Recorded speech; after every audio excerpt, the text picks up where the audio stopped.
Today I will share a story that began at my own son's wedding ceremony. His bride looked me in the eye, pointed her finger, and shouted in front of everyone, "Don't sit here. You're embarrassing us."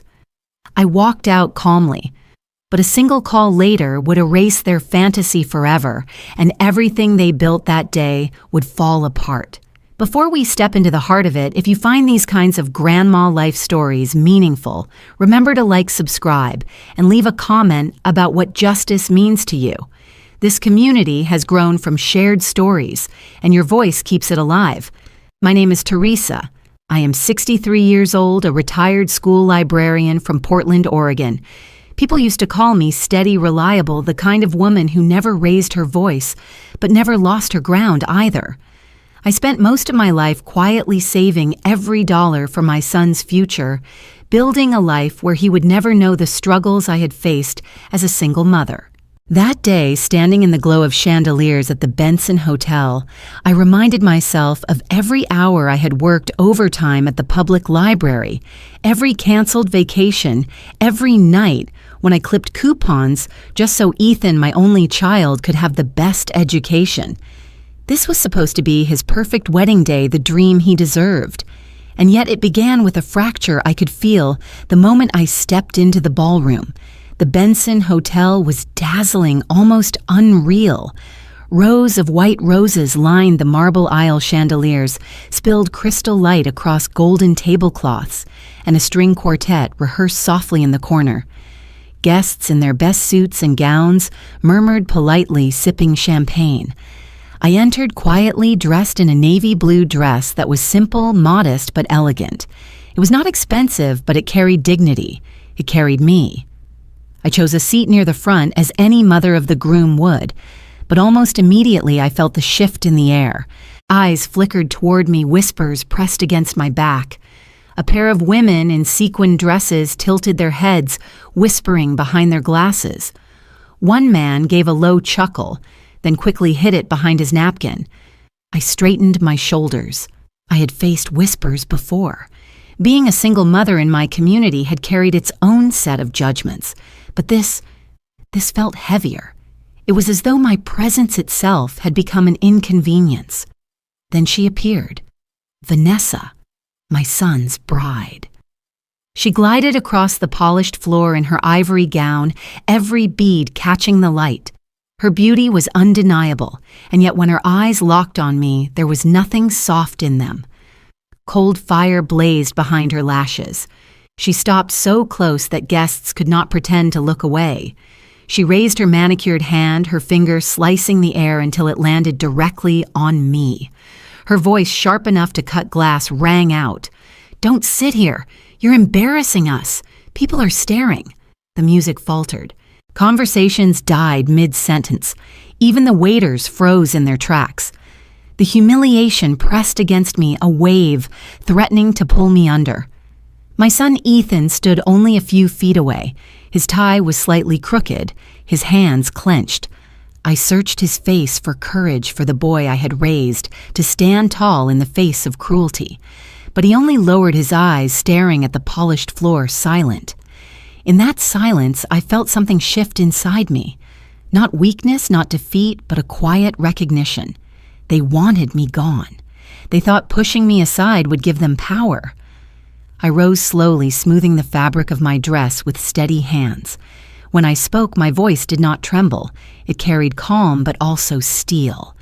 "If that's how you feel, I'll leave." There was a gasp somewhere in the room.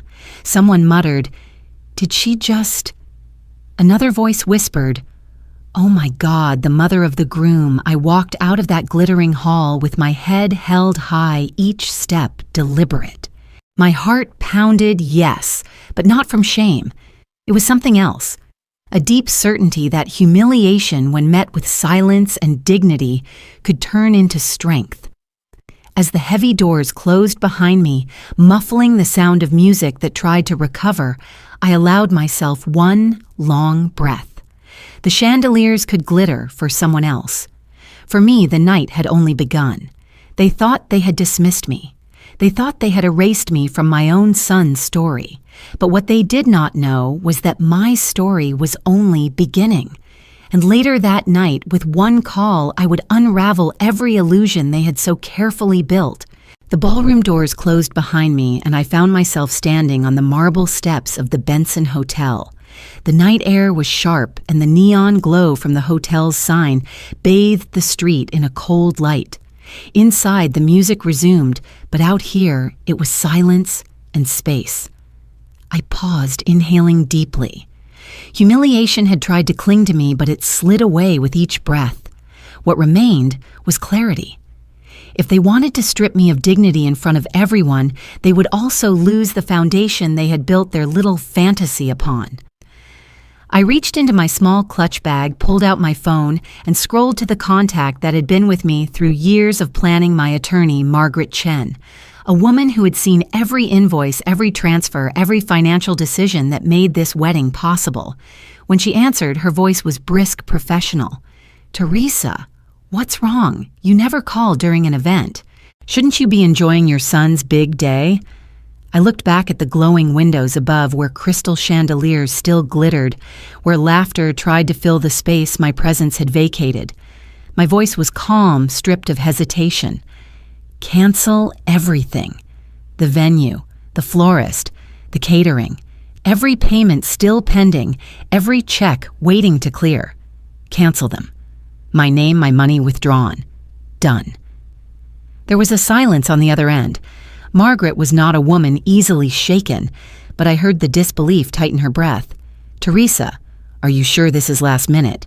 Everything is already underway. Guests are eating, the band is playing. This isn't just a contract decision, it's a disruption." I kept my eyes fixed on the city lights, their shimmer reflecting on wet pavement. If I am not welcome, neither is my money. I refuse to fund a celebration that erases me. She hesitated. "You realize what this means. The hotel will halt service once payment bounces. The catering trucks will stop delivery. The florist will pull their arrangements. Teresa, this is not subtle. It will be public. Very public." For a moment, the weight of her words pressed against me. But then I remembered Vanessa's eyes, the cruelty sharpened into her finger, pointing toward me. I remembered Ethan's silence, heavy as betrayal. And suddenly the decision wasn't harsh, it was necessary. "That's the point," I said evenly. "They made it public when they humiliated me. Let the fallout be public as well." I could almost hear Margaret leaning back in her office chair, calculating, reconsidering. Then her voice softened, unusual for her. "I have known you for 15 years. You're a woman who does not act out of spite. So I ask again, is this vengeance or justice?" The question caught me. Justice or vengeance? For a heartbeat, I let myself sit with it. My answer came steady. It is justice. I sacrificed decades for Ethan's future. I built this wedding brick by brick with savings I earned in silence. If my presence is shameful to them, then my contribution is a lie, and I will not finance a lie. Margaret exhaled slowly. "Understood. I'll begin the cancellations immediately. Once I push the calls, everything will unravel within the hour. There's no reversing it after that." "Then do it," I said. A pause. Then her final confirmation. "Consider it done." I ended the call, my thumb hovering for a second over the screen. My reflection looked back at me from the dark glass, a woman calm, collected, but resolute. For the first time that night, I felt like I had reclaimed the ground beneath me. The street was quiet except for the hum of distant traffic. I walked slowly toward the corner heels, tapping against the stone, each step measured. To a stranger passing by, I might have looked like any guest stepping out for a breath of air. But inside, I knew the storm I had just set into motion. As I waited at the crosswalk, a memory pressed forward. Ethan, at 10 years old, clutching my hand during a school recital when his nerves had made him shake. I had whispered then, "Stand tall. Your voice matters." Yet tonight his voice had been silent. He had let someone else erase me. That wound went deeper than Vanessa's words. The traffic light changed. I crossed the city's neon glow stretching before me. Behind me, the hotel stood proud, oblivious to the tremor about to ripple through its golden ballroom. I knew guests would continue drinking, laughing, clinking glasses. I knew Vanessa would beam at the cameras, Ethan at her side pretending that their fairy tale was still intact. But somewhere in the background, phones would ring. Hotel staff would step aside, whispering urgently. Waiters would return trays to the kitchen. Flowers would be wheeled out. The illusion would begin to crack, piece by piece. I did not need to witness it. That was never my goal. My presence at the altar had already been erased. What mattered now was reclaiming my dignity, proving that respect is not optional, not even from your own child. My phone buzzed again. A short text from Margaret Process initiated. No turning back. I slipped the phone back into my clutch. My pace slowed, a strange peace wrapping around me like a shawl. The world expected me to collapse, to break under the humiliation. Instead, I walked forward steady, carrying only myself and the knowledge that truth does not bow to spectacle. For the first time that night, I allowed a faint smile, not one of triumph, but of release. The neon lights shimmered on the pavement as I disappeared into the night, leaving behind a celebration built on borrowed foundations. And in less than an hour, those foundations would crumble. When I walked away from the Benson Hotel, I thought the night had already revealed the worst. But life has a strange way of layering betrayal, one truth hidden under another, waiting to strike when you least expect it. I did not know as I took those cold steps into the city that behind the glowing ballroom doors, a conversation was taking place, a conversation that would explain everything. Later, when fragments of the truth reached me, they fit together like jagged pieces of glass, each one cutting deeper than the last. In the bridal preparation room, away from the laughter of guests, Mark Hayes, the father of the bride, leaned close to Vanessa. His voice was low, sharp, almost serpentine. "Good. Keep her out. Once Ethan is bound to us, his assets are in. Our debts disappear." Vanessa, still in her satin gown, her bouquet trembling slightly in her hands, gave a small nod. Yet her shoulders stiffened, betraying fear she could not mask. "Dad," she whispered, her voice cracking just enough to show she was not as confident as she pretended. "Are you sure this will work? Ethan isn't blind. He'll notice things. He's not weak." Mark gave a short laugh, but there was no humor in it. People see what they want to see. Ethan's desperate for family. His mother smothers him, always reminding him where the money comes from. You've seen it yourself. He's aching to prove he's his own man. That's why he'll cling to you. And once the vows are said, his accounts are tied. He won't fight it, not with everyone watching. Vanessa bit her lip, her eyes dropping to the polished floor. Her reflection stared back, distorted in the glossy wood. What if she finds out his mother isn't stupid? I saw the way she looked at me when she walked in. It was like she already suspected something.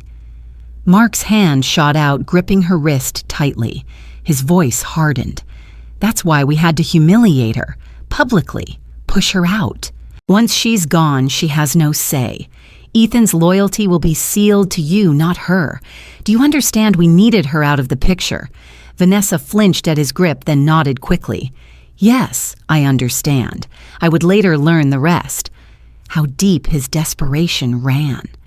Mark Hayes was no successful businessman, no dignified father giving away his daughter with pride.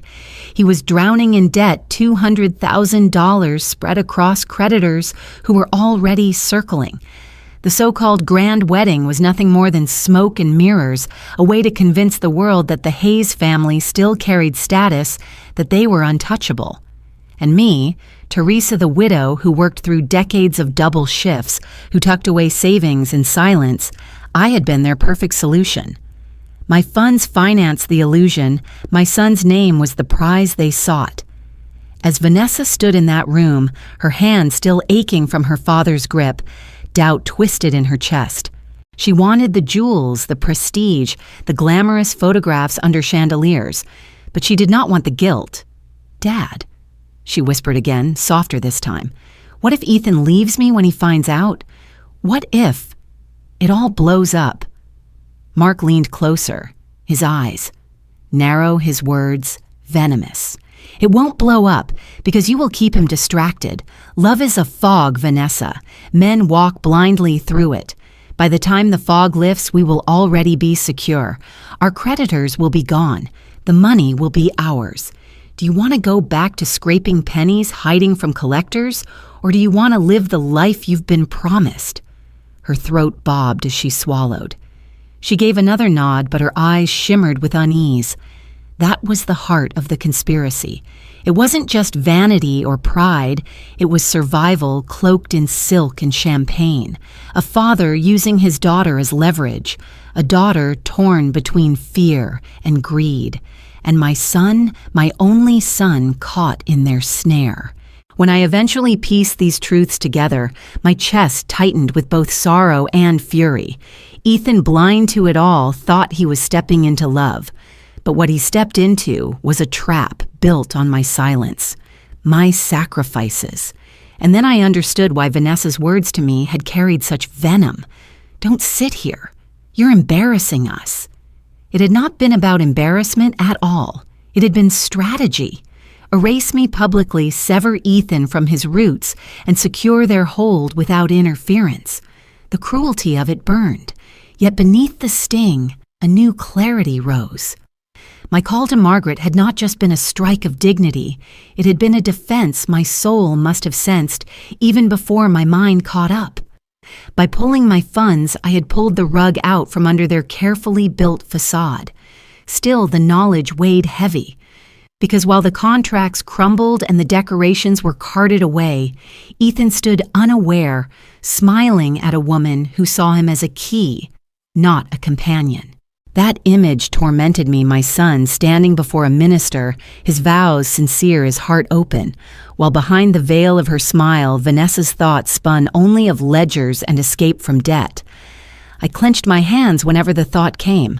For years, I had told Ethan that love should be a sanctuary, not a transaction, that marriage was meant to be a union of trust, not a merger of accounts. And yet here he was, walking into the very betrayal I had tried to shield him from. But fate has its own timing. That night, I did not yet know all the details. I only felt the tremors of deception, the shadows that lingered around Vanessa's perfect smile and Mark's polished shoes.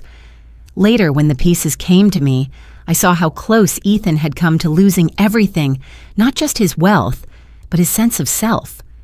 And in that moment, my resolve hardened. If exposing their scheme meant tearing apart their glittering illusion, so be it. Because no son of mine would be reduced to a ledger line in the Hayes family's desperate escape. It was close to midnight when the pounding on my front door began. Sharp, insistent each knock, rattling through the quiet of my home, like a drumbeat of anger. I rose from the armchair where I had been sitting, the silence broken only by the steady ticking of the clock.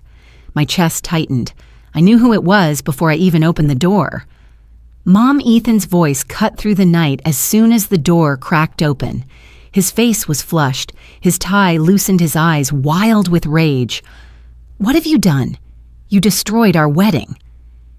His words struck me like a slap, but I stood still, my hand steady on the doorknob. "No, Ethan."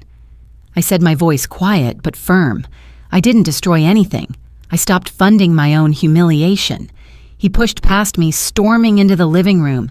His shoes tracked dirt across the rug, his anger spilling into every corner of the house that had raised him. "Humiliation," he shouted, spinning toward me. "Do you hear yourself? Everyone saw it. The guests, Vanessa, her family. Do you have any idea what you've done?" "You embarrassed me in front of them all." I met his gaze, refusing to flinch. "They embarrassed me first, Ethan. Your bride stood before a room full of people and told me I wasn't welcome. She stripped me of my dignity, and you stood silent." His jaw clenched. He pointed a finger at me, trembling with fury. "I stayed silent because I thought you'd let it go for once. You've controlled everything my whole life, and tonight you just couldn't stop yourself. Dad was right to leave you.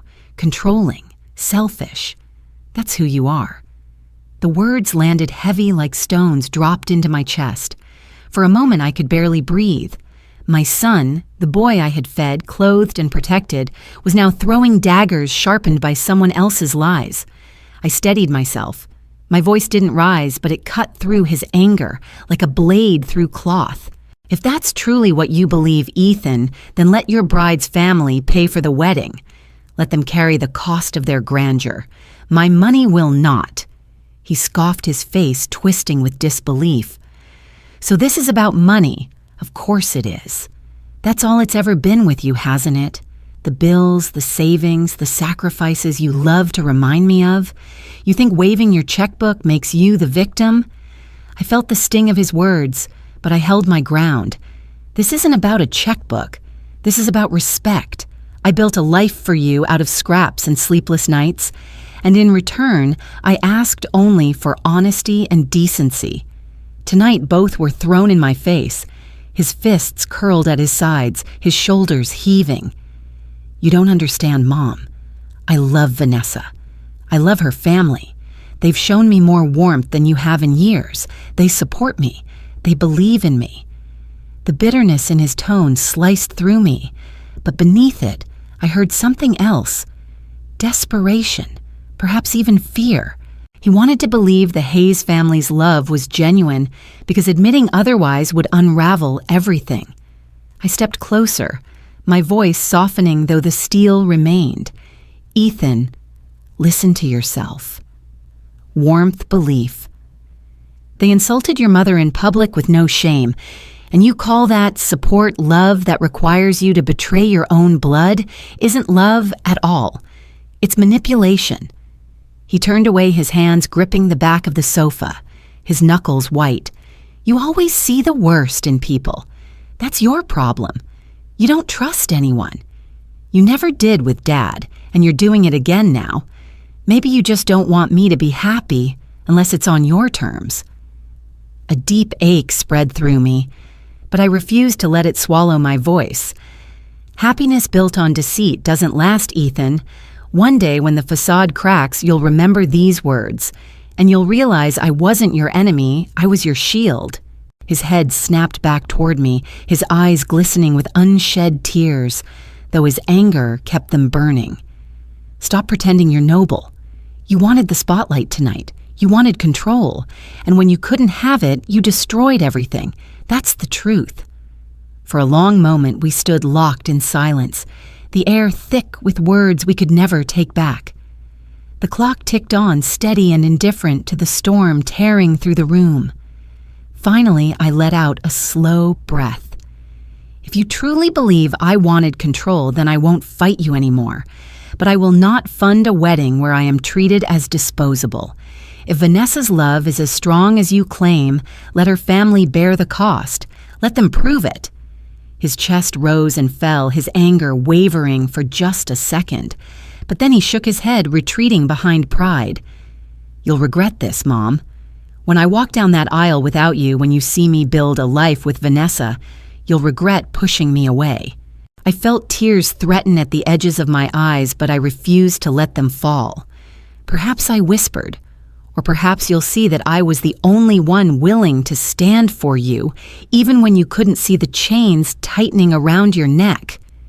He stared at me, his lips parting as if to reply, but no words came. The silence pressed down between us, until finally, with a harsh shake of his head, he stormed toward the door. The slam echoed like thunder, leaving the house trembling, and me standing alone in the ruins of the night. As the quiet returned, I sank back into the armchair. My hands trembled not with regret, but with sorrow. I had spoken the truth, but truth is rarely gentle. It wounds before it heals. And though Ethan's anger had torn into me, a mother's love cannot be erased by a single night's storm.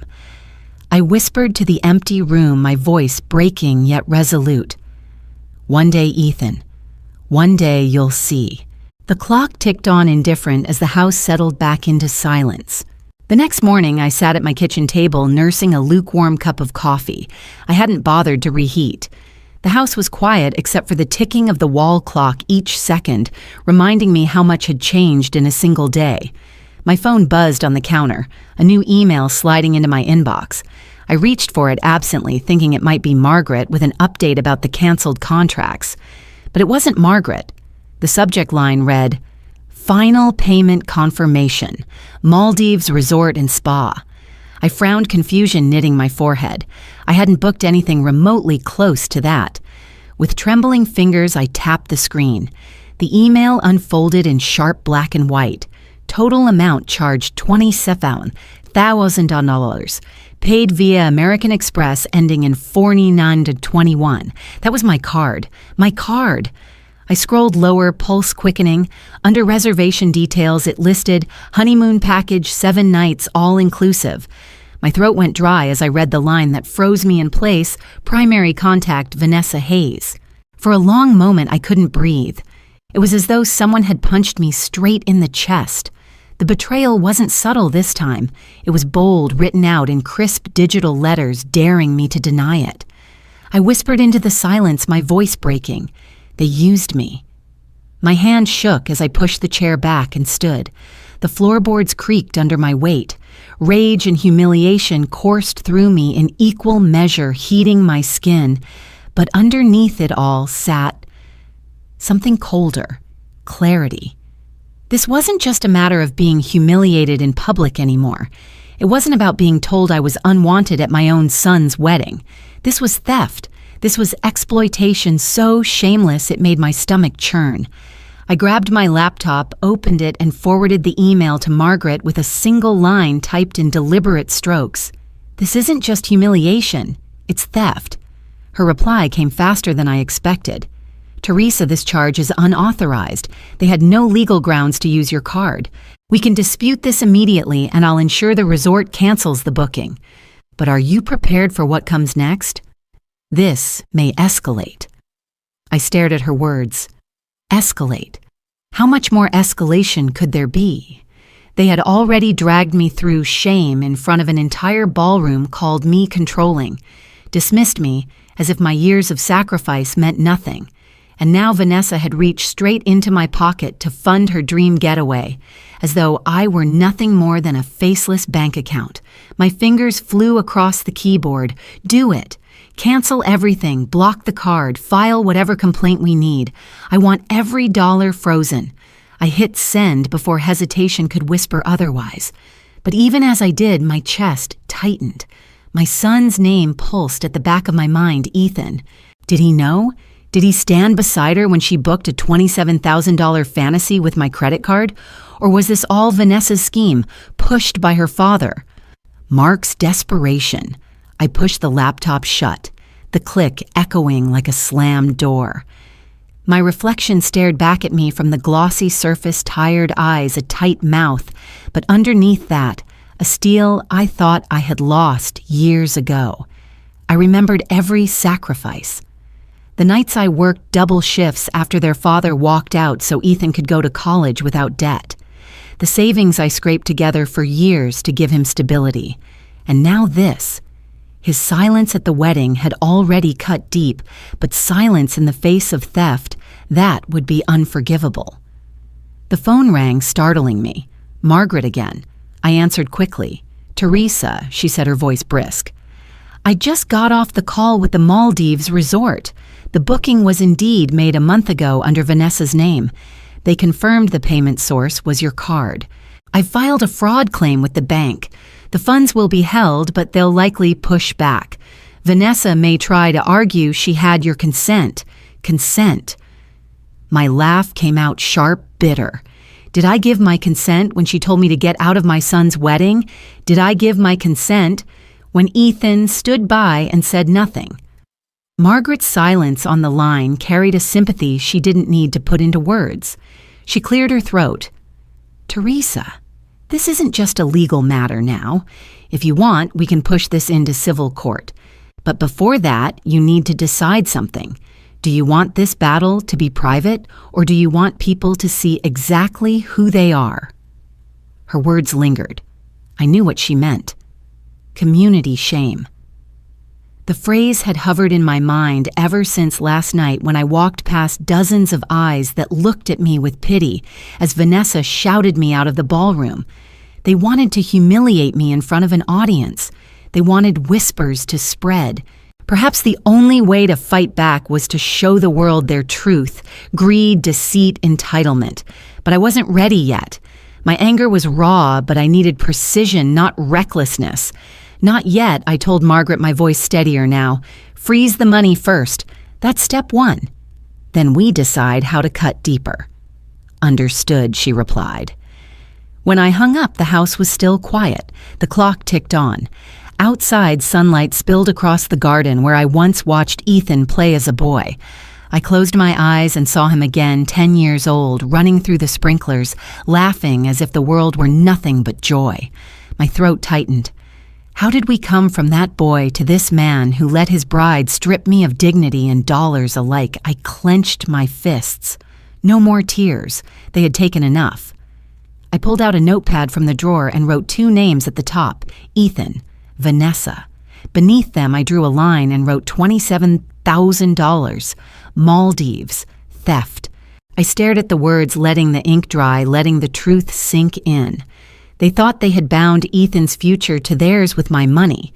They thought my silence would keep their debts buried. But money leaves trails, and I wasn't afraid of following them. As I set the pen down, I whispered to myself, "You wanted my absence at your wedding. Now you'll feel my presence in every corner of your plans." The weight in my chest loosened slightly. I wasn't powerless. Not anymore. The morning light filtered through the stained glass windows of St. Andrew's painting, the pews in gentle shades of red and gold. I wasn't there, but Linda later described it to me in detail, and I can imagine it clearly. She sat 2 rows back from the altar, her hands folded politely in her lap, her pearl earrings catching the light. She had known me for over 30 years through every season of life, and when whispers started in that holy place, she became more than just my friend. She became my witness. She paid for everything, yet got thrown out, one woman murmured, leaning toward her neighbor. Another added, I heard the flowers, the hall, the catering. It was all on her account. And still they acted as if she was a nuisance. Linda didn't rush to defend me with grand speeches. She simply turned her head, her voice calm, but her words cutting clean through the air. Teresa doesn't need to say a word. We all saw. Those words carried. They slipped down the rows like a ripple in water. No shouting, no dramatics, just truth spoken in a steady tone. And sometimes that's what pierces deepest. Later, Linda told me how she could feel the energy shift in the sanctuary. Eyes turned not toward the bride in her lace gown or toward Ethan standing stiff at the altar, but toward the empty pew where I should have been. That absence had a weight. People could sense when something was off, when joy was staged over injustice. I remember gripping the phone when she recounted it to me, my knuckles white. "What did they say next?" I asked. She sighed softly, then repeated what she had overheard. One man muttered, "It's shameful. You don't humiliate your own mother, no matter the quarrel." And another, an older woman you've seen at community luncheons, whispered, "It's her money keeping this family afloat. Everyone knows it." I closed my eyes, pressing my forehead into my palm. Humiliation had burned through me the night before, but hearing that strangers, neighbors recognized the truth without me lifting a finger brought a different sensation.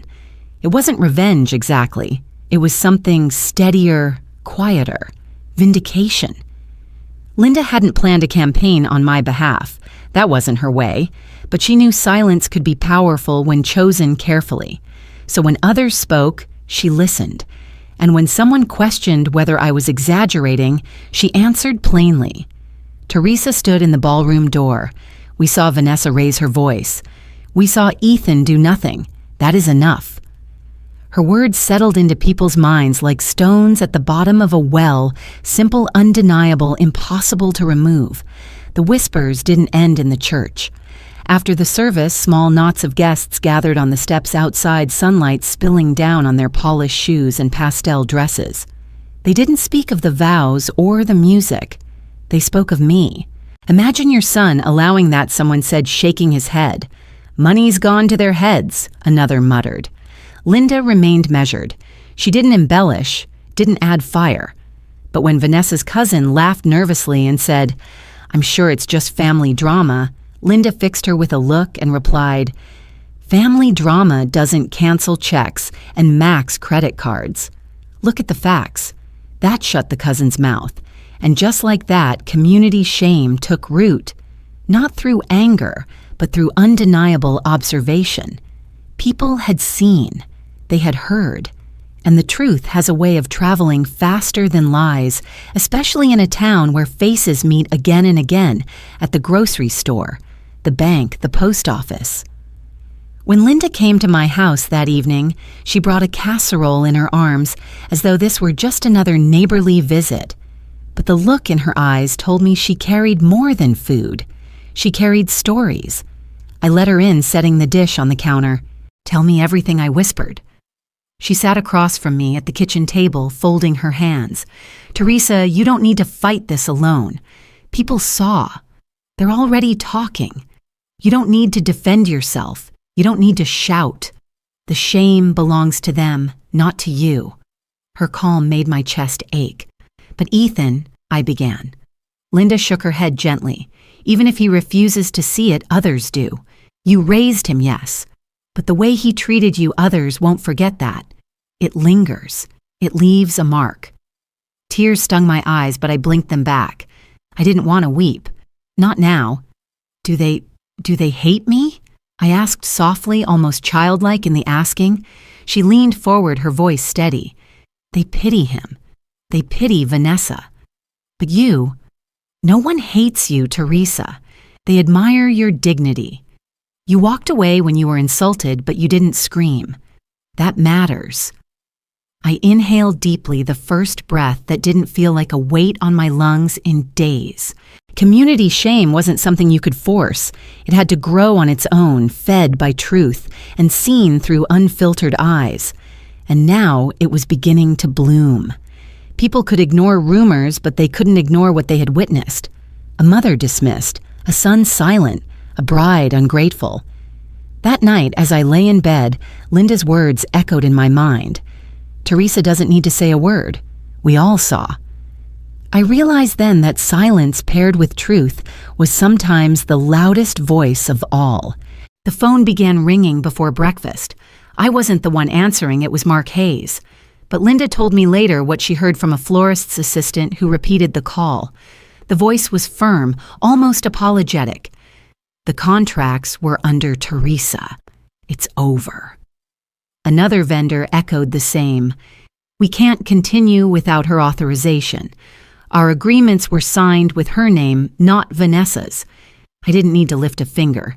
Every check, every deposit had passed through me. Without my signature, the grand illusion collapsed piece by piece. From my kitchen window, I stared at the frost on the grass that morning. Steam rose from my coffee cup, but my hands shook slightly as I held it. It wasn't victory. I felt it was clarity. A quiet confirmation that actions had consequences. They had chosen to humiliate me publicly, and now the scaffolding they leaned on was gone. By noon, the Hayes house was a battlefield of unanswered calls. The caterer left a voicemail clipped and final, "Mr. Hayes, please understand. Our staff was reserved because of Teresa. Without her, we withdraw. We will refund what's unused. But we cannot supply the event further." Then the band followed. "Our agreement stands void. We play where respect exists. Good luck." I could imagine Mark's face reddening as each call stacked on the last. He had counted on the illusion of wealth on my name, shielding his debt. But illusions don't pay bills, and my name was no longer theirs to wield. The turning point came when word spread among Portland's wedding service network. These were not faceless corporations. They were florists, bakers, seamstresses, musicians, a web of small businesses bound by reputation. And in that world, one phrase carried more weight than any contract. Don't work with the Hayes family. They lack respect. They burn bridges. They humiliated the very woman funding their event. Whispers became warnings. Warnings hardened into consensus. I didn't orchestrate it. But in tight-knit industries, truth spreads like wildfire. By evening, vendors who had never even met me were muttering my story across dinner tables and staff meetings. Don't take Vanessa Hayes' calls. She has no integrity. I sat with Linda at my table when she relayed this, her fork resting against her plate. She had heard from a neighbor who worked part-time with a local baker. "It's not just about the money, Teresa," she said quietly. "It's about honor. These people saw how you were treated. They won't attach their name to hers now." I exhaled slowly. "So it isn't just me who felt the sting." "No," Linda replied, steady as always. "It's the whole community. They watched a mother humiliated and decided if she is not respected, neither are we." Inside me, a complicated ache stirred. I didn't want revenge. I hadn't asked for this boycott. Yet there it was, the natural outcome of arrogance colliding with truth. Later that week, I overheard a conversation outside the grocery store. Two women lingered by their cart's coats, wrapped tight against the cold. One whispered, "Did you hear the photographer canceled too?" Said his work wasn't meant to polish over cruelty. The other nodded grimly. "Good. Someone has to teach them manners." I turned my head, pretending to focus on the oranges in my bag, but my heart thudded. I had become the absent figure everyone rallied around. Not because I asked for it, but because humiliation once witnessed demands a response. Ethan called me that night, his voice ragged. "Mom, everything's falling apart." The decorator pulled out. "Vanessa's furious. Dad says it's sabotage.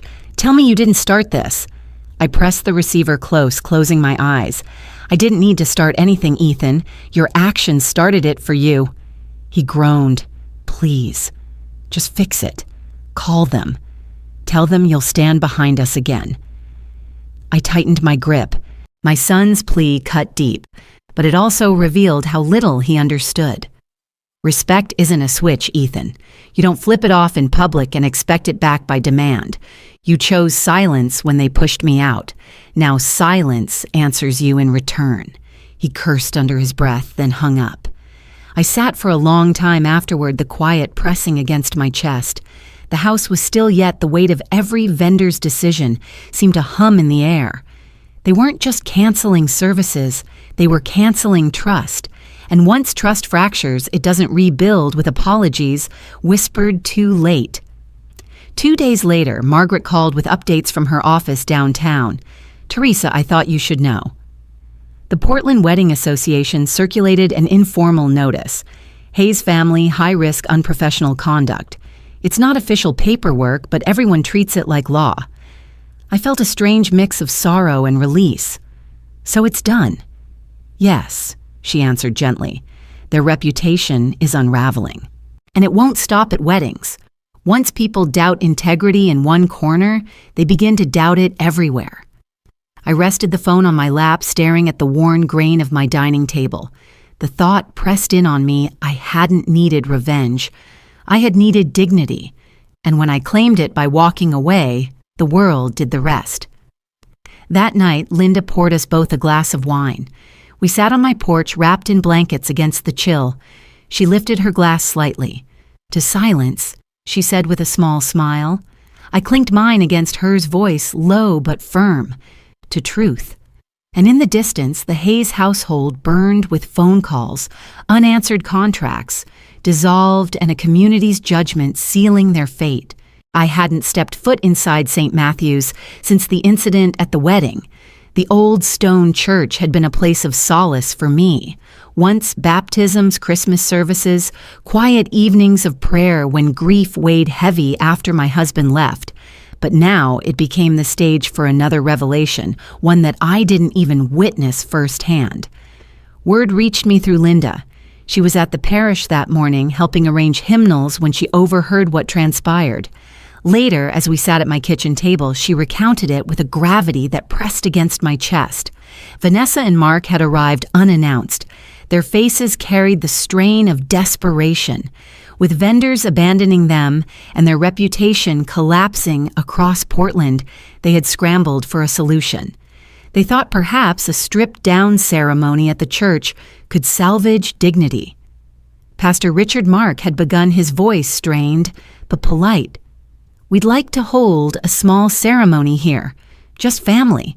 No decorations, no extravagance, just vows before God." Vanessa, standing rigid beside him, added quickly, "It would mean so much. After everything, we just want to be married properly." Pastor Richard, a man whose silver hair and calm presence commanded respect, looked at them with steady eyes. According to Linda, silence lingered before he spoke. Then his voice carried through the wooden pews like a tolling bell. "A wedding without respect cannot be blessed." The words sliced through the air, final and immovable. Vanessa's face flushed crimson. Mark shifted his jaw, tightening. "Pastor, with all due respect, this is between two people who love each other. Surely the church does not involve itself in family disagreements." Richard shook his head gently.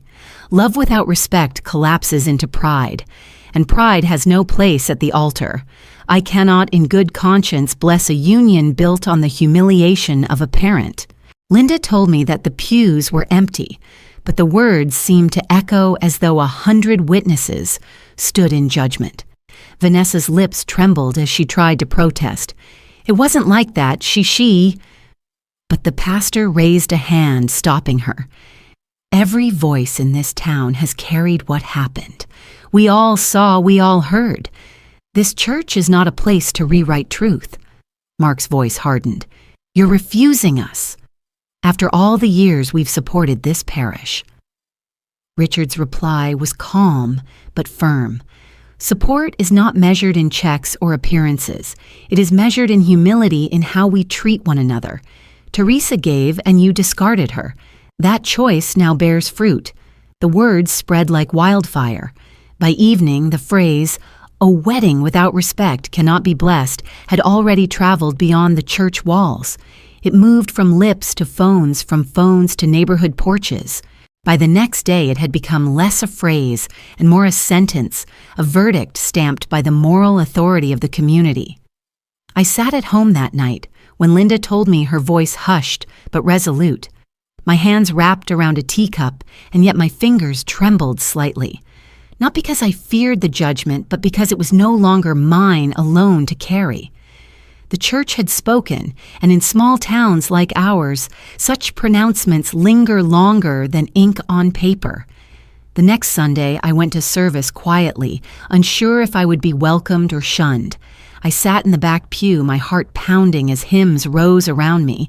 But instead of cold shoulders, I felt warm glances, nods of quiet solidarity. One elderly woman leaned close as she passed and whispered, "You endured. God sees." For a moment, tears stung my eyes. It wasn't vindication I wanted. It was belonging. And for the first time since the chaos began, I felt it again. Meanwhile, the Hayes name slipped further into disrepute. The florist refused to supply them, the caterer turned their trucks around, and now even the church stood against them. People began whispering in grocery aisles, "If the church won't bless it, it isn't meant to be. Respect is the foundation. They broke it." I knew Ethan must have heard. I imagined his face as he processed the refusal. He had been raised in these pews, baptized at that font. To be told his marriage could not be blessed must have felt like a sentence on his very soul. Yet he had chosen his side, and choices carry weight. Late that evening, the phone rang. It was Margaret. Her voice carried both awe and certainty. "Teresa, do you realize what happened today?" Richard's words, they've become a kind of social decree. I've had clients bring it up in meetings not even connected to the church. It's everywhere. I sighed, pressing my hand against my temple. So it isn't just scandal anymore. It's scripture in their minds. "Yes," Margaret said softly, "and scripture doesn't fade." After the call, I sat in silence, the house dark around me. A part of me grieved for Ethan, for the joy of his wedding day that had turned into ash. But another part, deep and unshakable, recognized something else. I had not engineered this. I had only withdrawn my consent to be humiliated. The rest had unfolded naturally like dominoes, falling once the first push was made. Outside, the wind rattled the windows. I thought of Pastor Richard's words again. A wedding without respect cannot be blessed. They were heavy, but they were true. In the weeks that followed, those words became the story itself. I would pass the post office and hear someone murmuring it as though it were proverb. At the market, a cashier said to a coworker, "Respect comes first, just ask the Hayes wedding." I kept my head down, but inside I carried a quiet flame of dignity. My voice had been silenced at the ceremony, yet now the church itself had spoken on my behalf. Respect once lost cannot be bought back with flowers, cakes, or donations. It must be lived. And until they learned that no altar, no vow, no signature would ever carry weight again. The phone rang late in the evening just as I was setting my book aside. For a moment I hesitated to answer. After everything I knew, most calls from Ethan's circle brought no comfort. Still, a mother's heart doesn't stop hoping. I picked up. Teresa Vanessa's voice came through smooth-honeyed as though none of the past weeks had happened. "We need to talk. I think we can fix this for Ethan's sake." I sat back the chair, creaking softly. "Fix this," I repeated, my tone even. "Yes," she purred.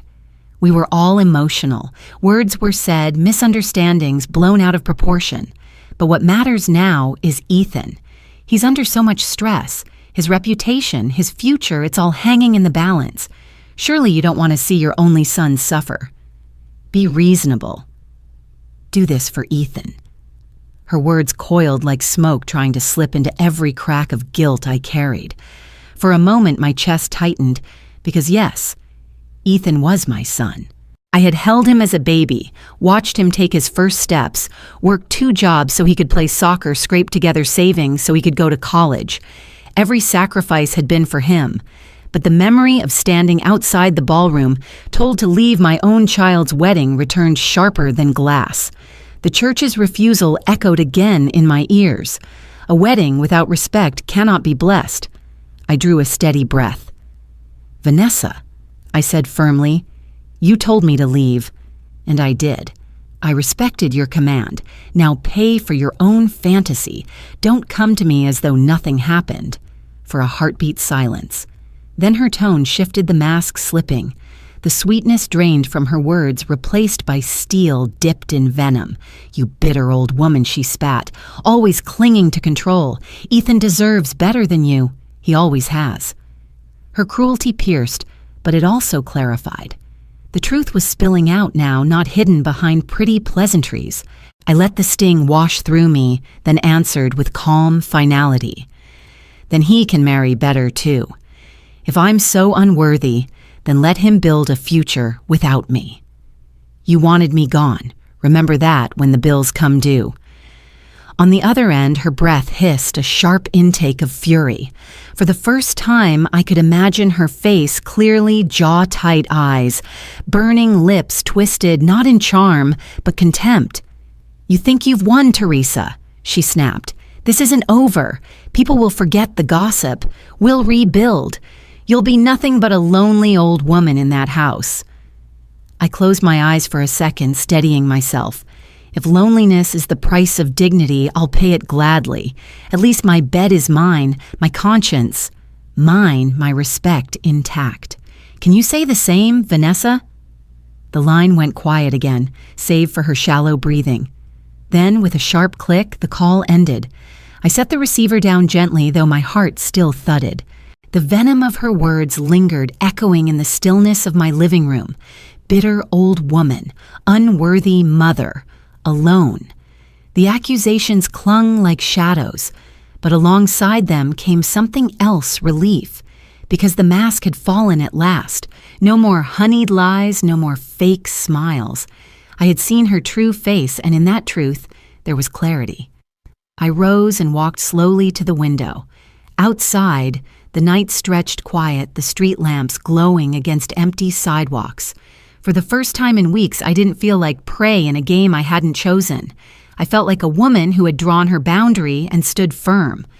The phone call replayed in my mind, but instead of trembling, I found myself whispering Vanessa's own insult back to the darkened glass. Bitter old woman. My lips curved faintly, almost amused. If refusing exploitation, if demanding respect, if protecting my dignity made me bitter, then perhaps bitterness was simply another name for strength.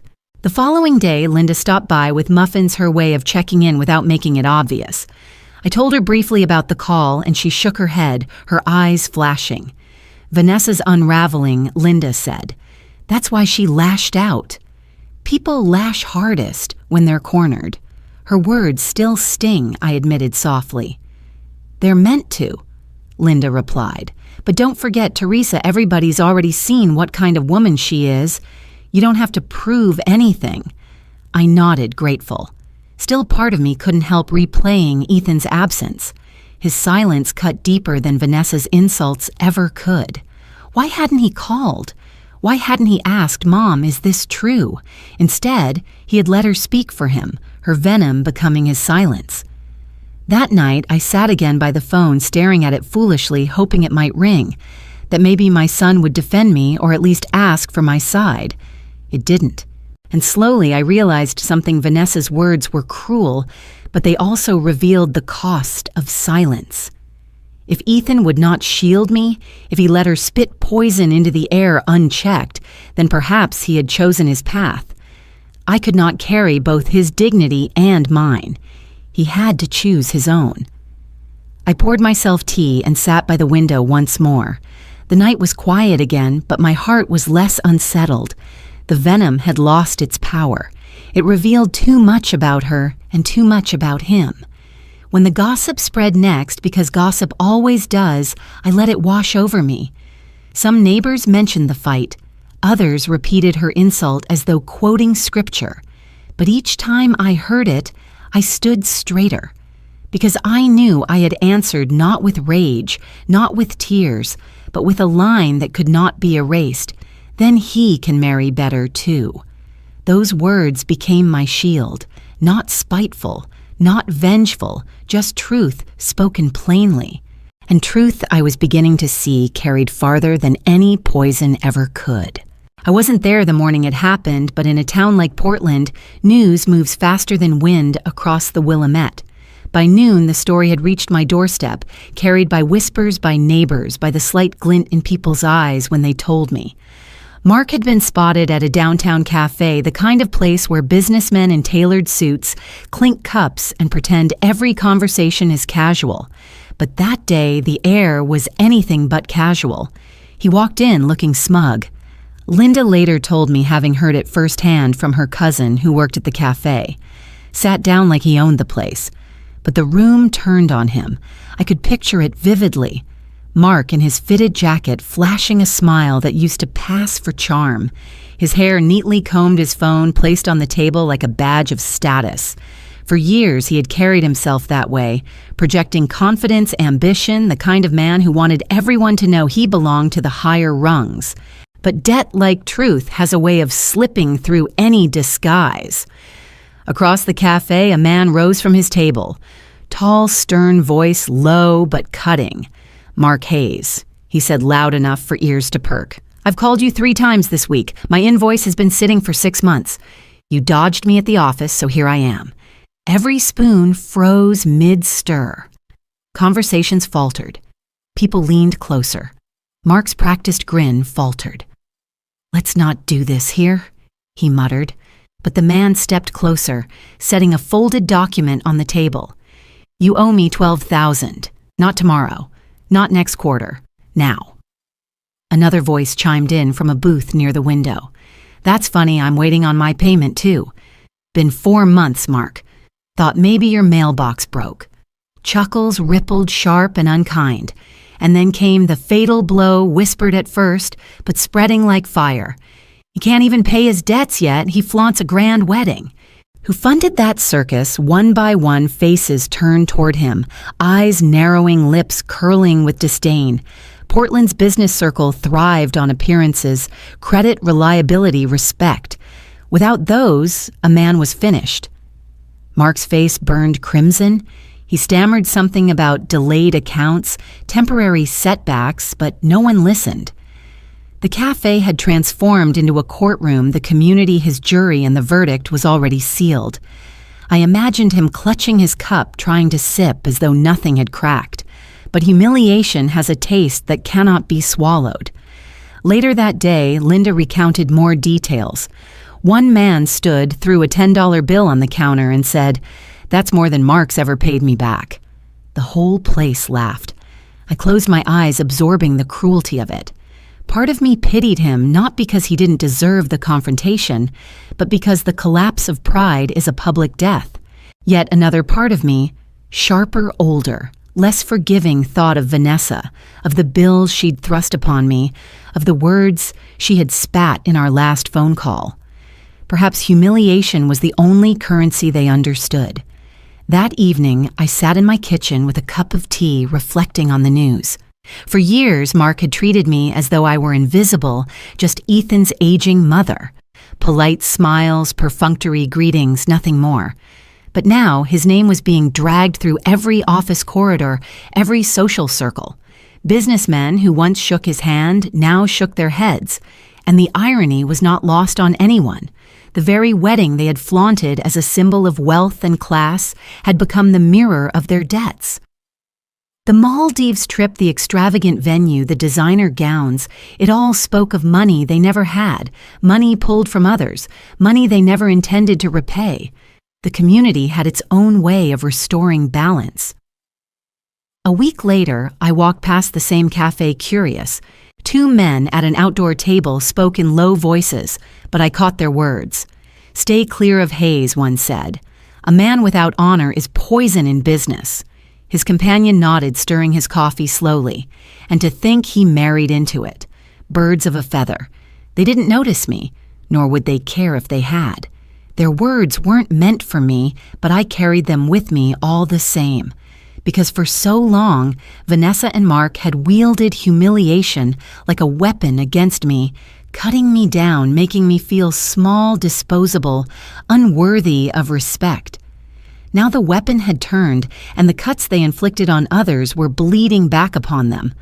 I didn't rejoice, not outwardly. But deep inside there was a quiet acknowledgement that justice, however slow, had arrived. That night, I wrote in my journal a habit I had kept since Ethan was a boy. My hand shook slightly, but the words came steady. They have built their tower on borrowed stones. Today the stones were returned, one by one. And without them, the tower crumbles. The phone never rang from Ethan. Not once. His silence remained its own kind of verdict. But I no longer sat waiting, no longer hoping for his voice to untangle the mess. The community itself had spoken louder than he ever could. When Linda came by the next day, she smirked as she placed a newspaper on the table.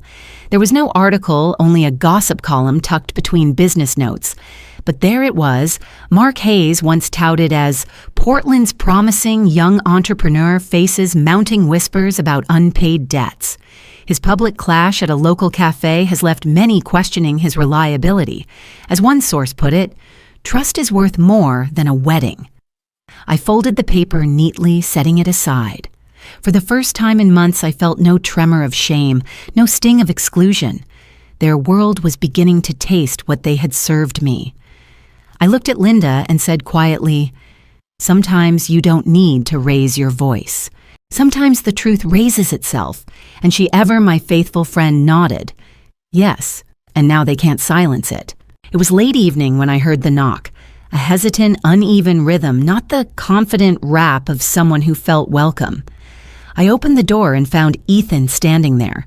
His shoulders were slumped, his tie loosened, his eyes ringed with exhaustion. He looked older than his years, as though the weight of his choices had finally settled on him. "Mom," he said softly, "can I come in?" I stepped aside without a word, and he walked into the living room where the lamp cast a warm glow over the familiar furniture. He hadn't set foot in my home since the argument at Vanessa's when they dismissed me as though I were nothing. Now he stood awkwardly by the couch, his hands twisting together. I gestured for him to sit. He did, but his posture remained tense like a man on trial. For a long moment, silence hung between us. Then his voice cracked. "People whisper at work, Mom. They look at me like I'm weak, like I'm a coward. They say I hid behind Vanessa, that I let her tear into you while I stood by." He buried his face in his hands. "You've ruined me." His words were sharp, meant to wound, but I felt no sting, only a deep ache. I studied his bowed head, remembering the boy who once clung to my apron strings, who once cried when he scraped his knee and looked to me for comfort. Now here was a man undone not by me, but by his silence. I leaned forward, my voice steady. "No, Ethan, I didn't ruin you. You ruined yourself when you stayed silent." He lifted his head, his eyes wet and bewildered, as though the thought had never occurred to him. Silent, he repeated, almost defensive. "What was I supposed to do? She's my fiancée. She said things in anger. I didn't want to escalate it." I shook my head slowly. "You didn't want to upset her, so you let her upset me. You let her throw me out of the wedding I paid for. You let her humiliate me in front of neighbors, in front of family, and you said nothing." His jaw clenched. "It wasn't that simple." "Yes, Ethan," I said, my voice firm. "It was. A man either stands for his mother or he doesn't. A son either draws a line when injustice rises or he chooses comfort over courage. And you chose silence. That is what people see. Not me. You." He flinched as though each word struck him. "They call me spineless," he whispered. At the office, no one says it directly, but I hear it. I feel it. It's in the way they stop talking when I walk past, the way they laugh under their breath. They don't respect me anymore. I sighed, folding my hands together in my lap. Respect isn't inherited, Ethan. It isn't gifted at a wedding or bought with a venue. It's earned by the moments you choose truth over fear, and you lost it the moment you chose to stay quiet while your fiancé dishonored your own mother. His lips trembled. I thought you'd understand, that you'd forgive me. You always forgave me." I swallowed my throat tight. I always wanted to. I always did. But forgiveness doesn't erase choices, and choices have consequences. You ask me to carry the weight of your silence, Ethan, but I won't carry it anymore. Tears welled in his eyes. He reached for me, but I didn't move closer. For the first time, I needed him to understand that my boundaries were no longer negotiable. "You think I stood against you?" I continued gently, but all I ever wanted was for you to stand with me, not against Vanessa, not against anyone, with me, just once. Instead, you stood silent. And silence, Ethan, my voice caught, but I forced it. Steady silence in the face of injustice is agreement with it. He sat frozen, his breath, ragged, his chest rising and falling. The truth pressed heavy in the room, and for once he had no defense. Finally, he whispered, "So this is it. You're turning your back on me." I shook my head. "No, Ethan. I'm not turning my back. I'm standing upright. There's a difference. I still love you, but love doesn't mean shielding you from the truth. It means letting you face it." His shoulders sagged. He looked smaller, diminished, as though the proud young man who once dreamed of achievements had shriveled under the weight of reality. After a long silence, he said hoarsely, "I don't know how to fix it." I rose from my chair, walked to the window, and looked out at the night sky. The street lamps glowed dimly, the world outside, indifferent to our turmoil. I spoke without turning back. "You fix it by choosing courage, Ethan. By speaking when silence is easier. By protecting what is right even when it costs you comfort. Until then, nothing changes." When I turned, he was staring at me, his face pale, his hands trembling. "And if it's too late?" he asked. I met his gaze with sorrow and strength. "It's only too late if you keep waiting for someone else to save you." The clock ticked loudly in the stillness. He pressed his palms to his knees, then rose slowly. "I'm sorry, Mom," he whispered, But the apology lacked conviction. It was a plea, not a transformation. And I knew that until he embraced the truth, the words meant little. At the door, he hesitated, looking back one last time. His eyes begged for reassurance, for the old comfort I used to give so freely. But I remained silent, steady, unmoved. Because this time, silence was not cowardice. It was the verdict he needed to hear. He opened the door, stepped out, and left me standing in the quiet house. I sank into my chair, heart heavy, but resolute. The boy I had raised was gone. The man before me had choices yet to make. My part was finished. The rest was his burden. The Willamette River shimmered under the soft afternoon sun, its surface rippling with a calm rhythm that felt almost medicinal. I sat across from Linda at a quiet cafe tucked near the riverbank, the kind of place where conversations felt safer, more private. She had insisted we meet, saying only that she wanted to talk face to face. When she arrived, she carried the familiar air of gentle authority. Linda had always been composed, never one for drama, yet her eyes carried a warmth that reminded me of days when life felt simpler. She set her coffee down, leaned forward slightly, and looked at me with that mixture of kindness and seriousness I had come to trust. "Everyone knows now," she said softly. "You didn't need to fight, Teresa. Your silence spoke for you." I felt a quiet weight lift from my chest. The weeks of humiliation, whispers, and rejection had left bruises deeper than I admitted, yet hearing Linda's words felt like balm. I curled my hands around the warm cup, drawing comfort from its steady heat. I wondered if anyone saw I confessed. There were moments I thought I had vanished in plain sight, like my dignity was gone because I didn't shout, didn't push back. Linda shook her head gently. "No, people notice more than they admit. They saw Vanessa's cruelty, they saw Ethan's silence, and they saw you holding your ground without lowering yourself." She paused, her gaze steady. "That stays with people longer than loud revenge ever could." A smile touched the corners of my mouth, faint but real. "Dignity speaks louder than revenge," I said quietly. Linda's lips curved into a knowing smile. Exactly. The hum of the cafe surrounded us, the clinking of cups, the murmur of distant conversations, the hiss of the espresso machine. Yet it all faded as I studied her face, searching for reassurance. "Linda," I said after a pause, "do they truly understand? Or are they only savoring the scandal?" She tilted her head thoughtfully. "Both. Communities are messy. They whisper, they speculate. But at the end of it, they remember who kept their honor. You didn't scream or curse. You didn't drag anyone through the mud. You simply stepped back, and that made the truth louder than if you had fought tooth and nail." I nodded slowly, letting her words sink in. For so long, I had wondered whether silence had been weakness, yet here was proof that silence, when anchored in dignity, had spoken for me. Still, a part of me ached. It hurts, Linda. To see Ethan's name attached to mockery, to hear that people call him spineless. He is still my son. Linda reached across the table, her hand resting lightly over mine. "And you never stopped being his mother. But love doesn't mean shielding him from consequence. It means allowing him to face it. The community's verdict isn't cruel, it's honest. And maybe it's the honesty he needed all along." I swallowed hard, blinking back the sting in my eyes. "You make it sound so simple." "It isn't," she admitted.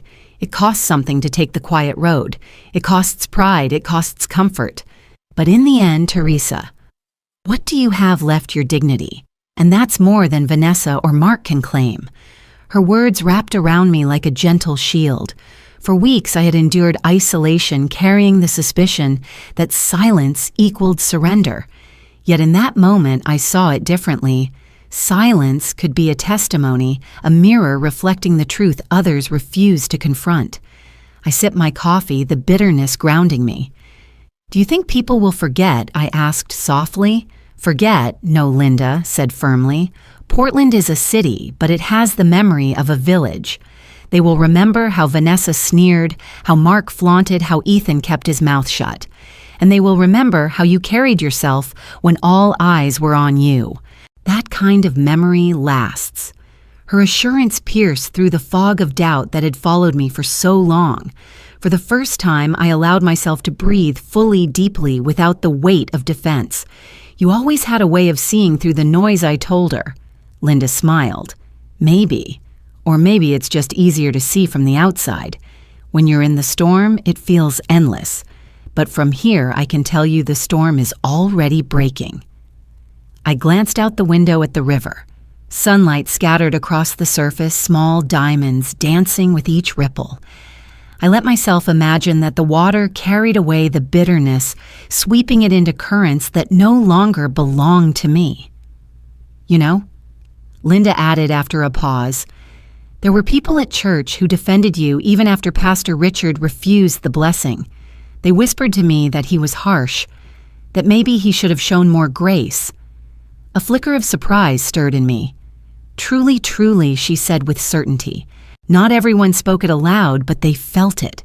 They saw how wrong it was to deny a mother her place, and they won't forget that either. I felt tears rising, but they weren't born of sorrow. They were of relief that somewhere in the shadows truth had been alive all along. Thank you, Linda, I whispered. She squeezed my hand, her smile tender. You don't need to thank me. You've lived your truth. Now the community has finally caught up to it. For a long moment, we sat in comfortable silence, two women who had weathered storms and learned the language of survival. The river outside shimmered, and in its steady flow, I found a strange promise life would go on, and dignity would remain my compass. I leaned back, breathing easier, and let myself savor the quiet victory. No banners, no applause, no triumphant declaration, just the simple truth I had endured without losing myself. And in a world quick to judge, that was enough. The morning of Ethan's wedding arrived with an uncanny stillness. I had not been invited, but word traveled fast in Portland, and whispers reached me before the day even began. The grand hotel ballroom, once promised as the setting of their new beginning, had already been given to another couple. Deposits had not been honored. Debts had spoken louder than promises.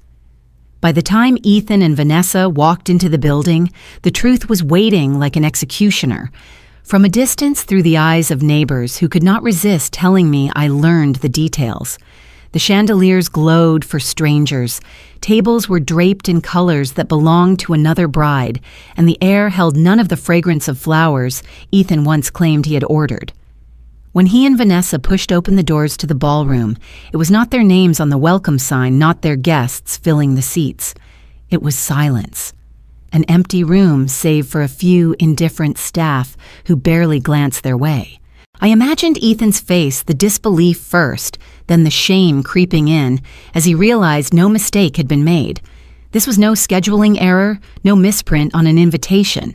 This was deliberate. The hotel had chosen certainty over the hollow promises of a man who could not even pay his debts. Vanessa's heels clicked sharply against the polished floor as she stood frozen in the middle of the vast vacant space. Her voice, usually dripping with confidence, cracked into raw panic.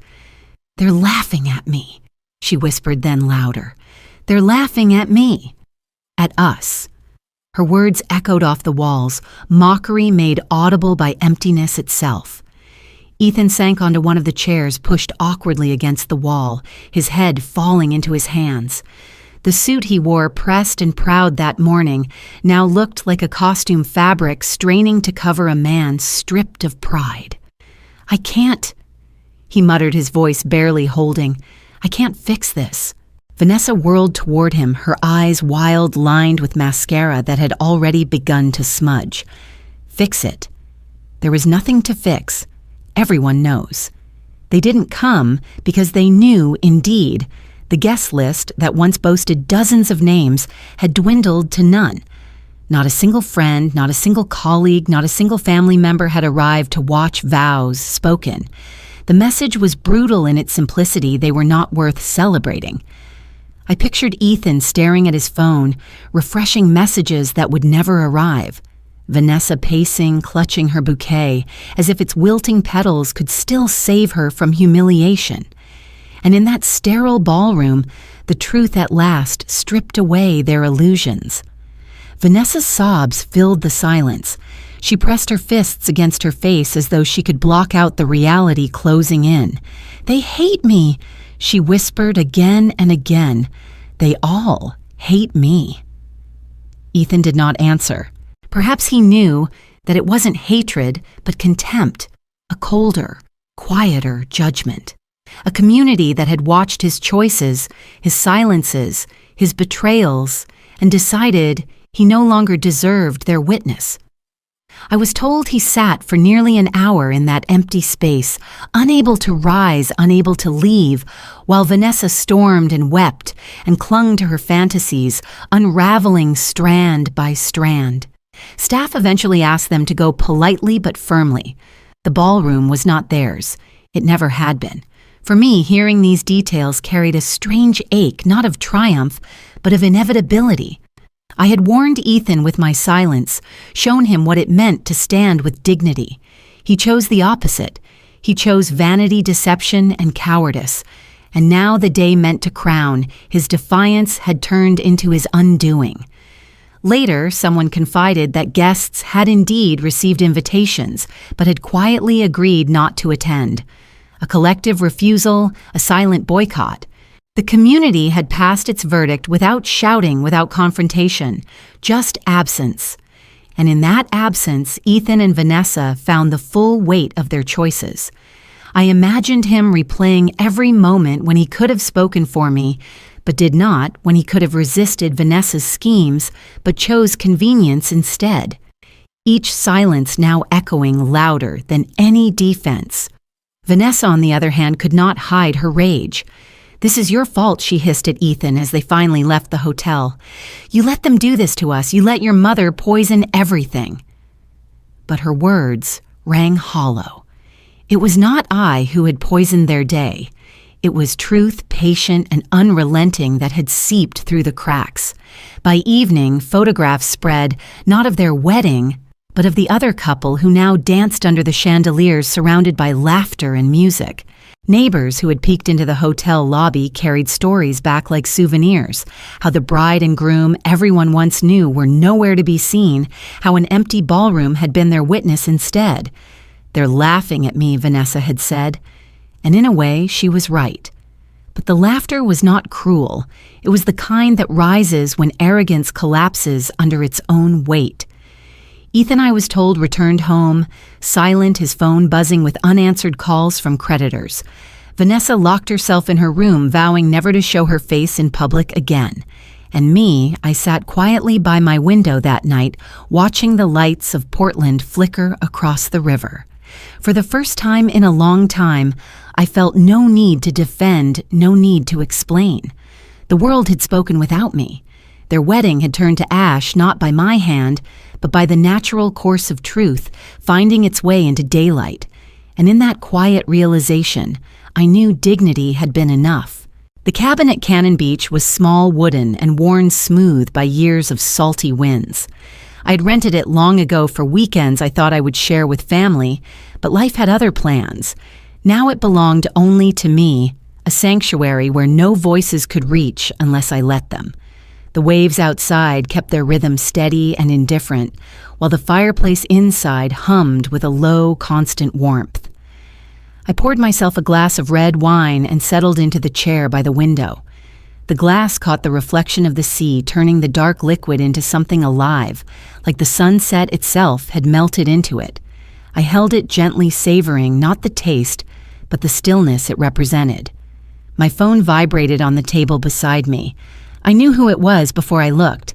Linda had been my silent ally, my granddaughter, whose wisdom ran deeper than her years. I picked it up, and her message lit the screen. "They've lost everything." I stared at the words for a moment. Simple, sharp, final. Ethan and Vanessa stripped of pride, community, and illusions. Their debts had closed and their reputations collapsed. Their wedding had dissolved into nothing but humiliation. The mighty show they had tried to stage ended with empty chairs and echoes of laughter that wasn't theirs.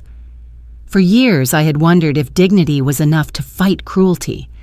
Tonight the answer came not through courtroom battles or loud confrontations, but through silence. The truth had been patient, and patience had delivered its verdict. I placed the phone back on the table without replying. I had no desire to add more words. Words were for those still fighting. I was done fighting. Instead, I reached for the old notebook I sometimes carried with me. Inside pages were filled with half-written reflections, stray thoughts scribbled late at night. Tonight, though, I didn't write. I simply flipped to a blank page and rested the pen across it, letting the emptiness say what I could not.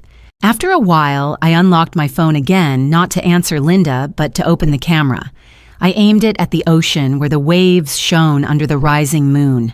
Foam shimmered like silver threads across the dark water, endless, unbroken.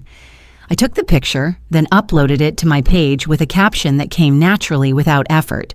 Peace looks good on me. No bitterness, no victory cry.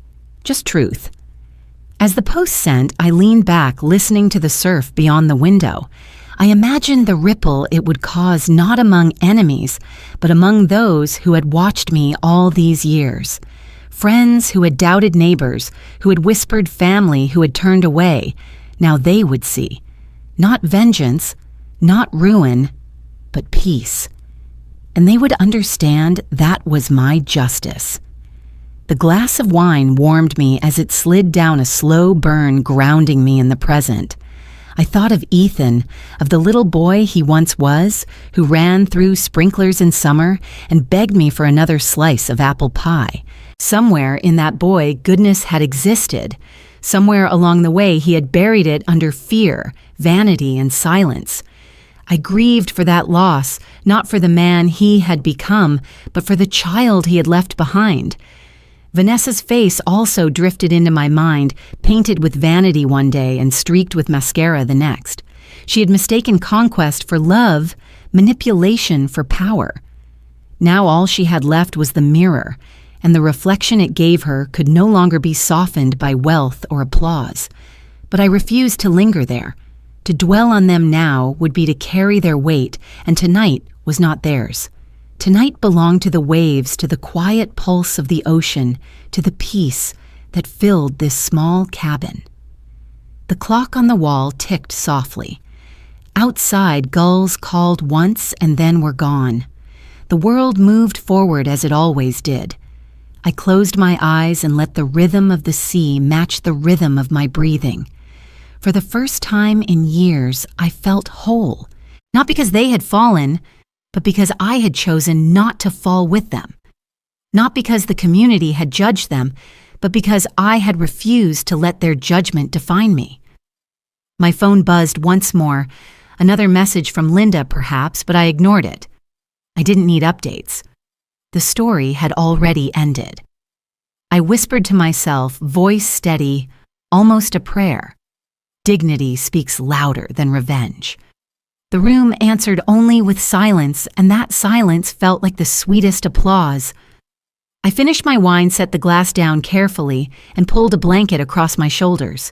The cabin creaked with the wind, the waves sang against the shore, and the night settled around me like an old friend. Quiet revenge, silent justice. A week passed quietly. I spent my mornings walking the shoreline, listening to the sea tell its endless story. Each wave seemed to erase another trace of the past, leaving behind only smooth sand and silence. My cabin smelled of driftwood and salt, and my heart finally matched the calm outside. That Sunday, I walked into the small chapel by the bay. The building was modest, white paint peeling, but it had a strength to it, much like the faith it carried. Pastor Richard had been there for decades, guiding people through storms, both literal and unseen. He saw me as I slipped into a pew near the back, my scarf tied neatly, my hands folded together. After the service, when the congregation drifted out in pairs and groups, Pastor Richard approached me. His steps were slow but steady, his presence as grounding as the oak trees outside the chapel windows. He sat beside me without asking, as if he knew I would not turn him away. He looked at me, eyes, gentle voice carrying the weight of truth without sharpness. "Teresa," he said softly, "dignity has a way of speaking louder than revenge." The words hung in the air like incense. For a long moment, I only breathed them in, letting them settle where they needed to. He was right. I had not needed fire or fury or noise. The silence had done the speaking for me, and the world had listened. I nodded, my voice a whisper, yet firm enough not to be mistaken for hesitation. And love without respect is not love at all. He closed his eyes for a moment, then opened them with a quiet smile. "Then you've learned what many spend a lifetime chasing." We parted there. He walked back to his office. I walked out into the sunlight. The afternoon had turned golden, the kind of light that makes even broken shells shimmer like jewels. I carried no bitterness in my chest, no hunger for more victories. What I carried was lighter, a peace so rare I almost didn't recognize it at first. As I made my way down to the beach, children ran past me chasing each other with kites and laughter. Their voices rose and fell like the tide. Parents called after them, hands waving in the glow of the sinking sun. For a fleeting second, I thought of Ethan as a child again, running, laughing, free of fear.